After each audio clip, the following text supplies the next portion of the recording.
Are you able to see the scrolling of slide? Whether it is going fast?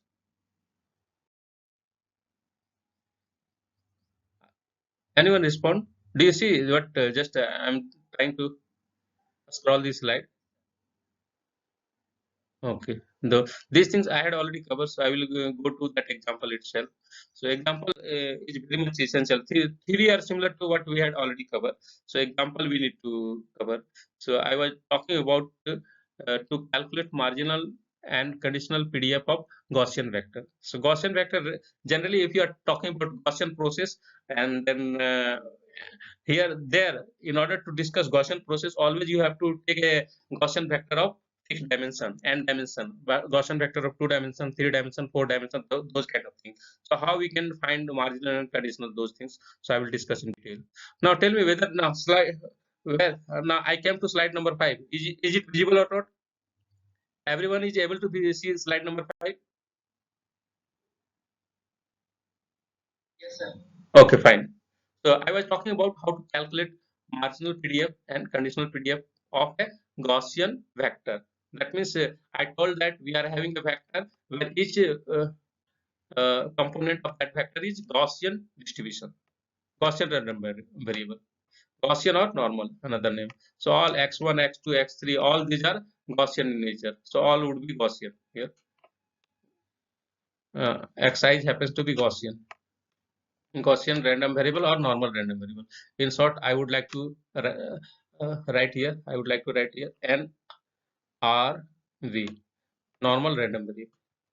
I don't know whether it is a standard normal random variable or any general normal random variable. So consider we are having three random variable x1, x2, x3. So we will get a random vector of 3 dimension. Okay, that would have a that is having a Gaussian distribution, joint Gaussian distribution PDF. This one is defined by this.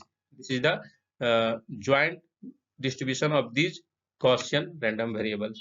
So it is given thing. Then what is the problem here? What is question? Question is that first we have to find two-dimensional marginal PDF. I'm not asking to find one-dimensional. That means I'm not asking to find what is the PDF of x1 or what is the PDF of x2 or what is the PDF of x3. Here I am asking to find what is the PDF of x1 and x2. So if you are taking x1 and x1 and x3, if you are taking together, it is two-dimensional PDF. So I am talking to find two-dimensional PDF. Similarly, if we will able to find two-dimensional PDF, then we can calculate this uh, conditional PDF with the help of this two-dimensional PDF. So you remember that in order to get conditional PDF, the scenario is changed that in order to, because conditioning we here we are applying conditioning through x1 and x3. That means x1 and x3 we had already seen that. So that's we have to find marginal PDF of x1 and x3 jointly. That means it is two-dimensional PDF, marginal PDF will come, and that we will divide with joint PDF, and finally we will get conditional PDF of x2. That would be one dimension. So that is the scenario. It is little bit you have to think over all this. If you do a lot of practice, things would be clear. So the first we have to calculate the marginal PDF of x1 and x3. It can be find by integrating this joint PDF with respect to x2. We don't want here x2. We have, that means we have to exhaust x2. So just integrate this one with respect to x2, and what we observe, it is very simple kind of integration. It is exponential to the power minus x1 square plus it is like it is coming like this. These are the this is exponentially integrand, and this one is constant. You can take it out. So integration of this term is very simple because x squared term is coming. So you can apply transformation z equal to x1 square, like this one, z equal to x2 square. Here you are going to integrate with respect to x2, z equal to x2 square, just introduce, and just after that integrating you will see that this is the integrand, and this is the integral, final integral it is coming. So you can observe that here x2 has been exhausted. We don't observe x2, so we just got the two-dimensional marginal PDF of x1 and x3. It is two-dimensional because if you try to plot it, it will give a surface. It will give us, that's another way, geometrically also you can say that it is two-dimensional. And also from the definition that we are just finding marginal PDF of two component in together, x1 and x3, that from that number of component also you can say that this marginal PDF is two-dimensional PDF. Now, once we are having this marginal PDF, we can calculate this desired conditional PDF of x2 given by x given x1 and x3. How? Just take this PDF and divide by the marginal PDF, and the resultant is this is the marginal PDF. Very simple. You can observe that conditioning is happening. Conditioning is observed introduced by x1 and x2. So that's why conditional PDF of x2 given x1 and x3. It is function of like this way. X1 is also coming here. Just luckily that x3 has been removed, but x1 is also coming here. Sometime x3 will also come. It is not necessary that always it would be absent. So this scenario is coming. So it is way to calculate marginal PDF and conditional PDF from PDF of Gaussian vector, PDF of random vector simply, I would like to say. And that we can say that further, if we try to zoom it out, it is normal in nature, it is Gaussian in nature, PDF is Gaussian in nature. From the PDF itself, we can say that now after calculating the conditional, we again observe that it is Gaussian in nature. Then question would be that what is the mean of that Gaussian? And here mean, in order to find mean, you have to do little bit algebra in order to put in a systematic way. That means in vector notation, always PDF is written like this way: e to the power minus a half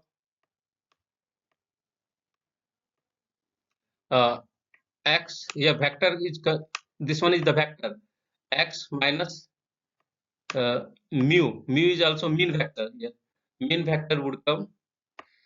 Till now I haven't defined mean vector, so those things will come later. So that's why I'm not including that notation. Times in place of variance, we will have variance is always coming in denominator. So in place of denominator here, it becomes variance becomes matrix. So here we will put it sigma inverse times x minus, is like this kind of dot product.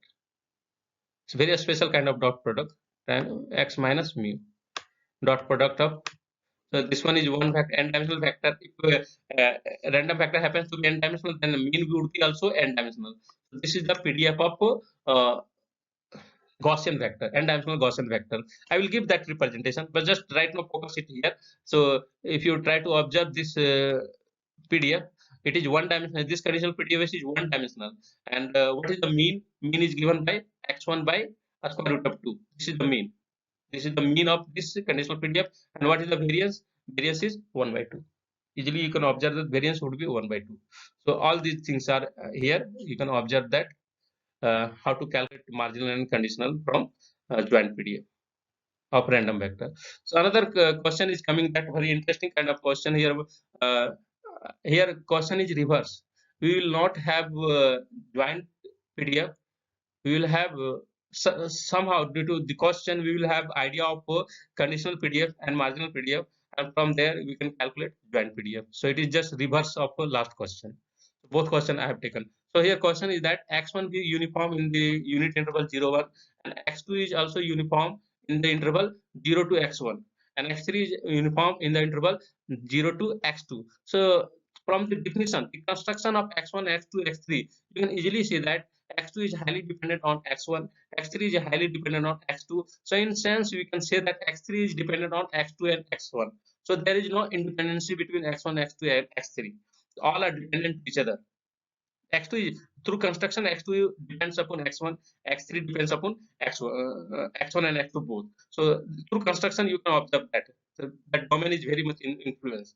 Now we have to find the what is the joint PDF of the random vector X. So X is what? It is three-dimensional random vector whose first component is X1. That means it is a uniform distribution in the interval, the unit interval 0 1. Then second component is what? X2. So for each value of x1, we are defining interval for x2. That one is 0 to a small x1, and third component happens to be x3, and x3 is again uniform interval, and it highly dependent on x2. For each value of x2, we are defining an interval for x3. So this is the random vector. So it is not Gaussian in, it is neither we can say that uniform, it is highly dependent on that. So we will try to find what would be nature of the, first we have to find joint PDF. So how we can find joint PDF? So we have to fix this scenario. That is a particular value taken by x3, y is a particular value taken by x2, and x is a particular value taken by x1. We know that x1 can take value from between 0 to 1, so that's why x is greater than 0 and less than 1. x2 can take value between 0 and x2, so that's why y is between 0 and x. Okay, and x3 can take value between 0 and x2, that's why z is between 0 and y. So this is directly coming from the definition. So notation, I am not taking a small notation x1, x2 for particular value. I am taking x, y, z. X meant for x1, y meant for x2, and z meant for x3. Then we have to find joint PDF of this x. So how we can find? Because it is uniform in nature, and we can directly apply multiplication rule that I had already discussed once. How you apply multiplication rule? First, what you do? Find take x1, try to see x1 first, because x1 is uniform in nature, very easy to sample, calculate. So what is the density of x1? Density of x1 would be 1 in the interval 0 1 density, and outside 0 1 it would be 0. Outside 0 1 density of x1 would be 0, because it is uniform in nature. You can define it like this way. So density of x1, it is uniform in nature, it is already given here. From this information you can derive that what is the density of x1. It is taking value 0 in the interval 0 sorry in 1 in the interval 0 1, when x is coming from the interval 0 1, unit interval 0 1, and outside interval 0 1 we are getting the density of x1 is 0. Okay, so that is directly coming from uh, definition from the question. Otherwise, okay, similarly if you are going to calculate density of x2, what would be density of x2? So just to go to the construction of density of x2, it says that x2 is uniform in the interval 0 to x1. So that means, and that one a specific value of x2 we denoted by y. So density of x2 equal to of y, it would be equal to what is the width of this interval? So if you are for each x you are defining width would be x itself. So it would be 1 by x when you are taking y from the interval 0 to x. So value of the density would be 1 by x when you are taking y. That means one particular value of x2 you are taking from the interval 0 to x. Then in that case density would be 1 by x. Okay. Otherwise outside this interval density would be 0. Similarly, if you are going to calculate what is the density of x3, easily you can calculate like this way. Otherwise, okay, 0. Density of x3, it would be what? 1 by z. 4. So here one particular value of x3 we denoted by z. So you can say that it is 1 by 1 by y. It would be 1 by y, where y z is coming from the interval 0 to y, and when z is not coming from interval 0 to y, then in that case it would be 0. So that is the scenario. So first you observe x1, then once you have already observed x1, you try to observe x2. That's why we are calculating conditional probability of x2 given x1.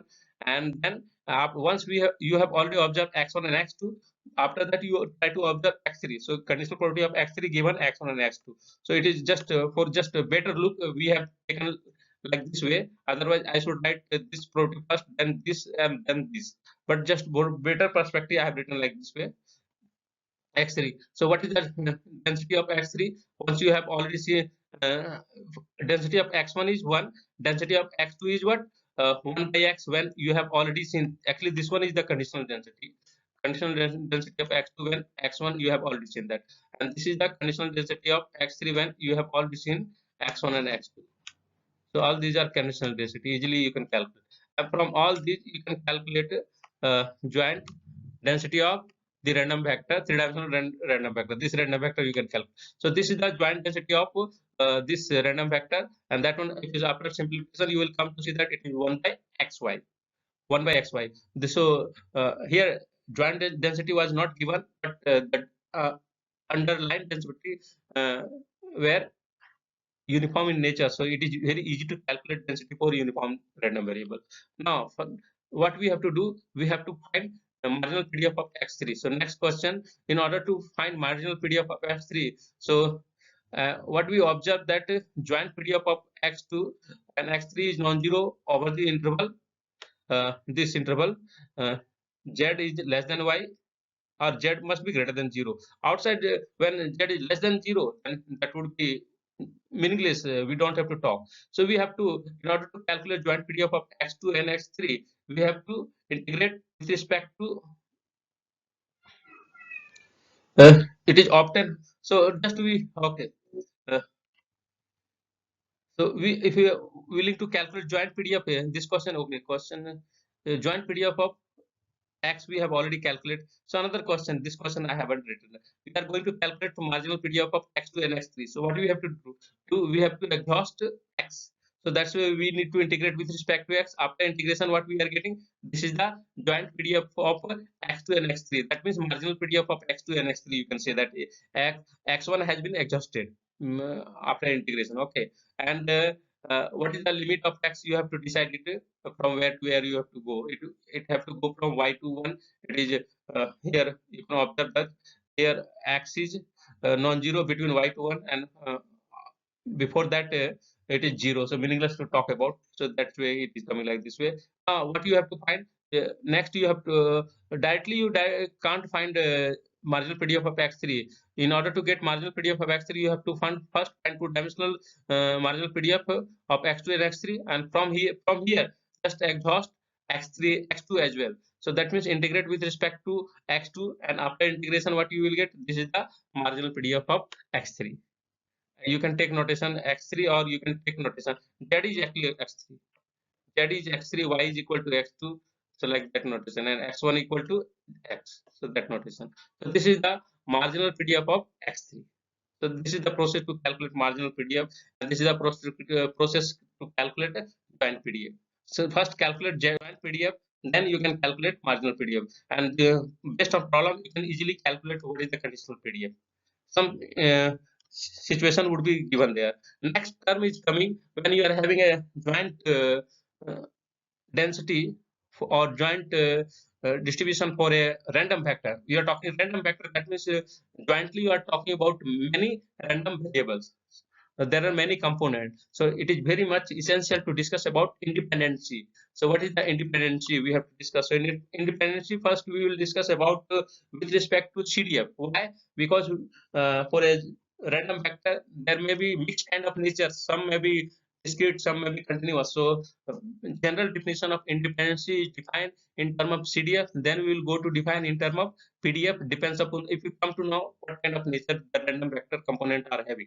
Component of random vector are having. That time we will define. So suppose first we will define independency among these sub events. So this collection of variable n n variable we are taking it, and it would be independent if uh, what we do, if you're trying to represent the joint PDF, this is the joint PDF, x1 x2 x3, all these are taking together. So we are talking about independency within a set, within a small set. Okay, that one is cross product of this event. Okay, and if you are able to write this joint PDF as a product of individual PDF. One dimensional. This one is one dimensional PDF. That means it is talking about a PDF along x1 direction, a particular subset A1 along x1 direction. This one is talking about PDF along a particular subset A2 in x2 direction, like this way. So we are if we are able to write this joint PDF as a product of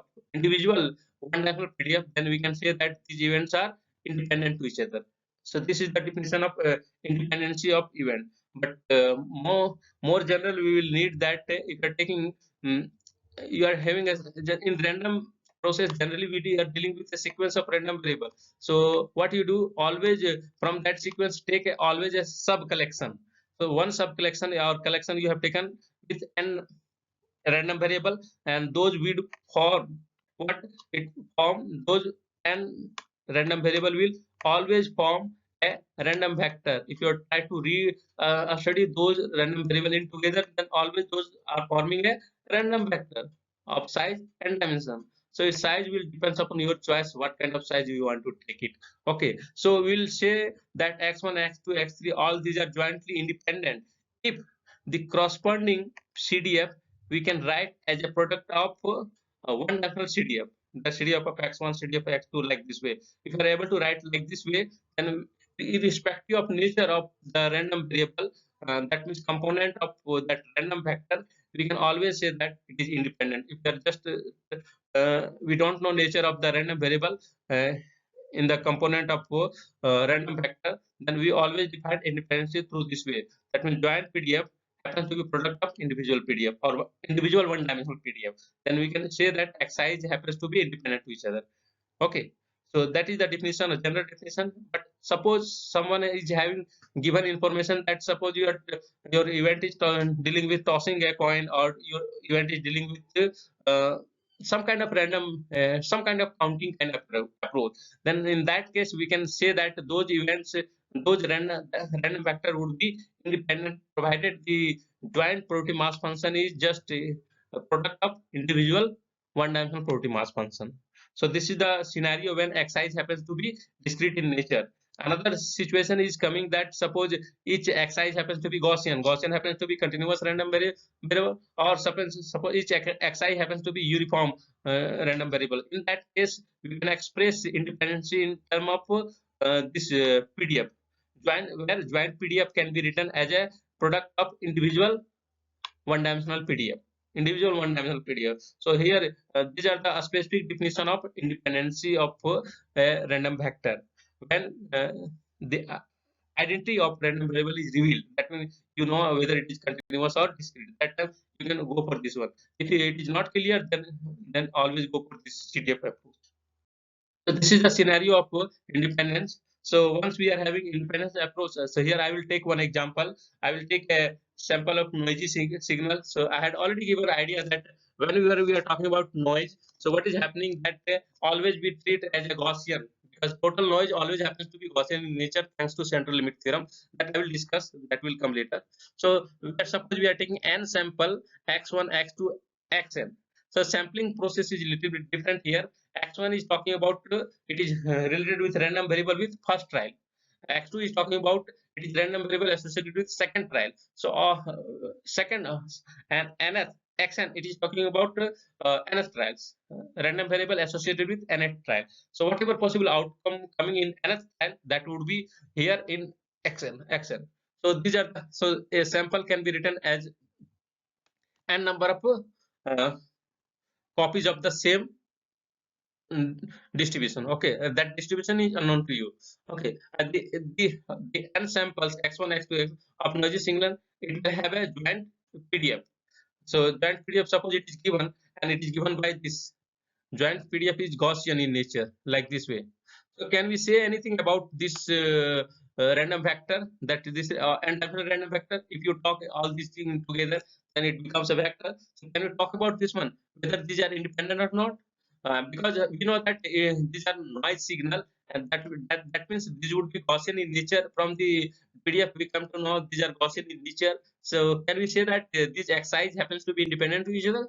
Let us see whether we are able to write PDF as a product of individual PDF. Then we can easily claim that it would be independent. If we are not able to write, then we will say that these are not independent. So from the definition of the PDF given, we can observe that what if you try to just separate it out, so you can observe that it can be written as e to the power here negative sign would be here, e to the power minus x1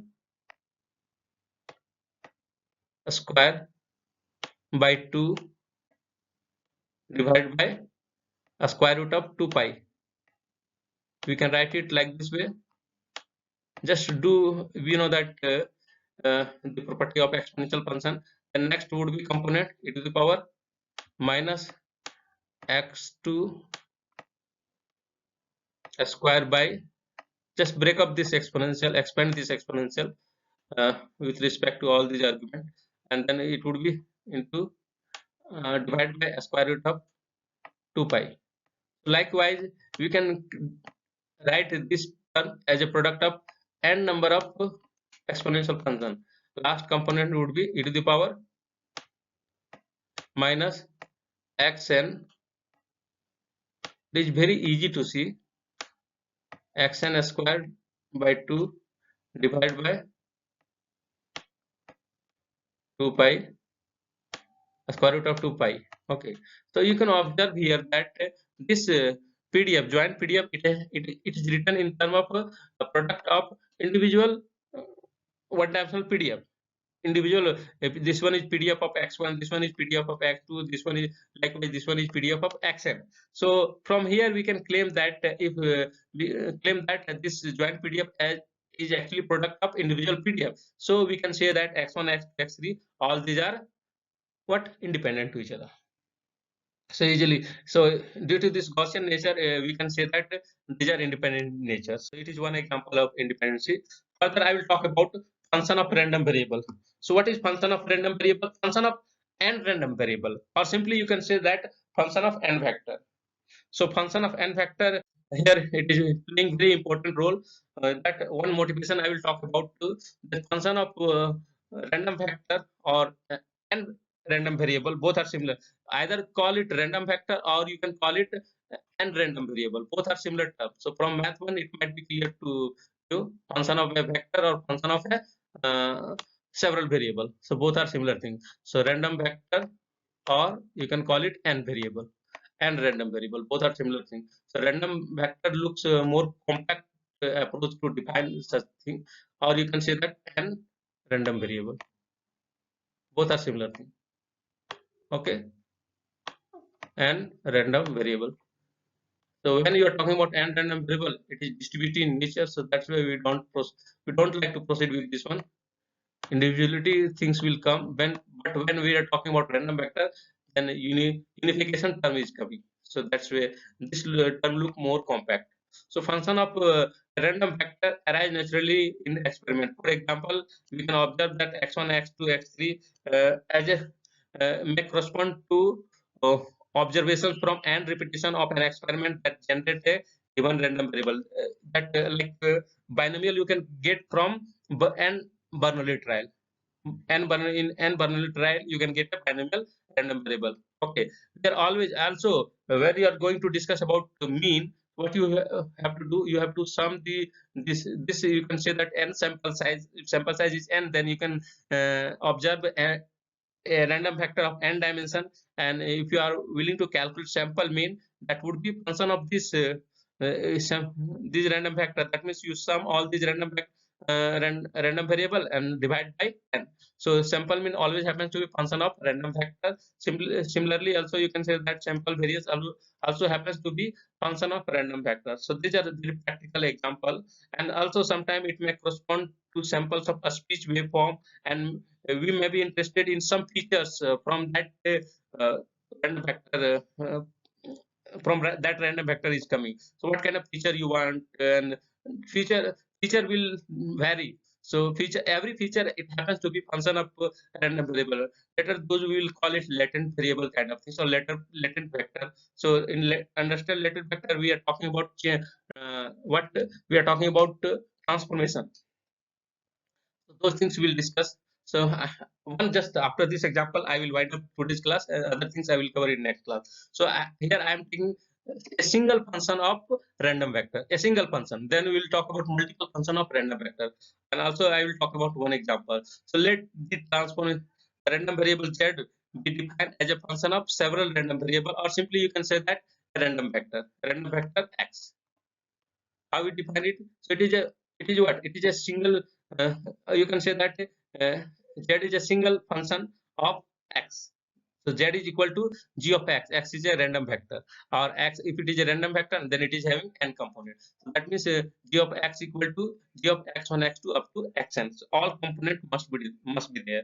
So one example is that maximum and minimum of a random vector. So this one is that means a random vector in a class. If you try to put marks of all the students, and then it will be, this class size is I think around 40. So you will get a 40 dimensional random vector, and from that 40 dimensional random vector, if you are willing to calculate two things, one is maximum, another one is minimum mass, then those would be function of those random variable.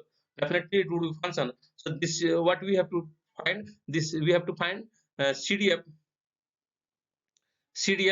the CDF of Z is found, that function of random variable vector is found by finding the equivalent event Z is less than or equal to Z. That means we are talking about this set. This set, that means this is subset in the what in the uh, what we, that space collection of all random variable where we are taking. So from that space we are defining Rj such that x, it is collection of all x, so that g of x less than or equal to z. Then how we can calculate CDF? We can calculate CDF by integrating the corresponding PDF over that region only. That region R meant for region. So we have to integrate over this one, a specific region, and we will get CDF. Okay. So one example here, I am taking it maximum uh, function and minimum function. So we are having xi is random variable, and what are the, these are independent random variable with same distribution. So here putting one condition that xi's are IID, they're independent and identically distributed. But that means those are coming from the same distribution. Each xi is having same distribution. Whether it xi, it might be possible that each xi might be Bernoulli, it might be possible that each xi are normal in nature, like that scenario is coming.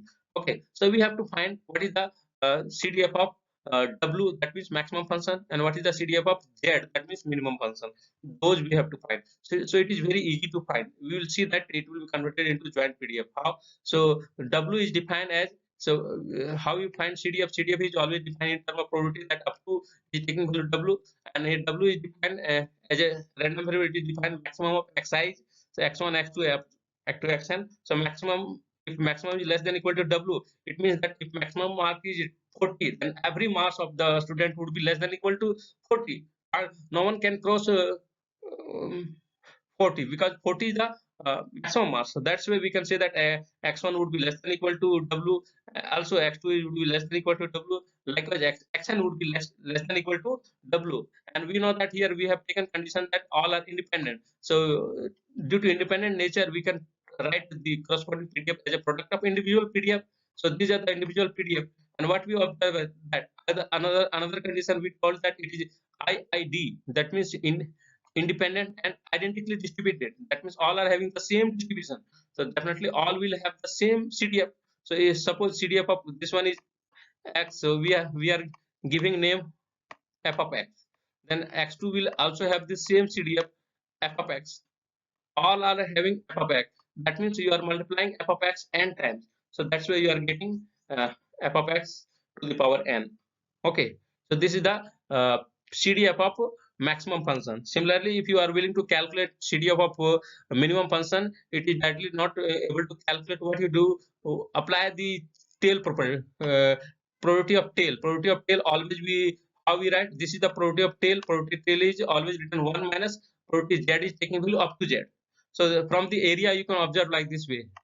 Probability of several times I have already expressed in one-dimensional situation. Suppose you are going to calculate this probability, that means this area of this region after this one. So definitely one point would be here, call it A. So if you are going to calculate probability of x greater than A, then how you can calculate? This one is tail situation. So the probability of tail, that x greater than A, it would be nothing, just what you do, you find, take total area is 1 and subtract this area. If you subtract this area, this would be remaining. So that means total area of that density always happens to be 1, and from here you would subtract this larger area. That means that one is talking about you are taking probability of x up to A. So you subtract like this way. So this is the scenario. That's why I have written like this way. And that what we call it, it is what? It is talking about CDF. It is the definition of CDF. For CDF of A, CDF of function x, for particular value A, we define it that x is taking value, probability that x is taking value up to A. So this is the CDF. That's where this definition is coming. This is probability of tail. And again, we know that xi happens to be independent, so we can break this probability like this way, as a product of this, and this is a product of this tail probability. And we know that from this CDF approach, again we can say that how we can calculate probability of this one. Probability of this one would be what? 1 minus CDF. Like this one is also 1 minus CDF. All are IID, independent and identically distributed. So this 1 minus CDF of Z can be written as 1 minus CDF of x to the power n. This is the CDF formula for. Just simplify it. Take one this side.